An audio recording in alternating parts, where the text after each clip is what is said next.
Magandang buhay! Maaga akong nagising at nakapagsumite ng 8 aplikasyon sa iba't ibang industriya. Wala akong panayam ngayon, subalit napansin ko ang pagbabago ng panahon. Bumuhos ang ulan, isang bagay na bihira rito. Lumabas ako at kumain sa isang pamilyar na kainan upang maiba naman. Habang ako'y naghihintay, napansin ko ang paligid, ang marahang patak ng ulan at ang basang lansangan. At dun ko napagtanto na napakarami pa palang dapat ipagpasalamat, higit pa sa paghahanap ng trabaho.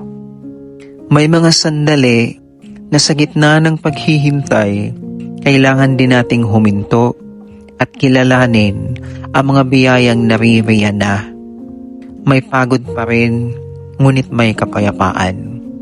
Hindi lang trabaho ang sukatan ng progreso, kundi pati ang kakayahan mong makita ang kabutihan sa gitna ng kawalan ng kasiguraduhan.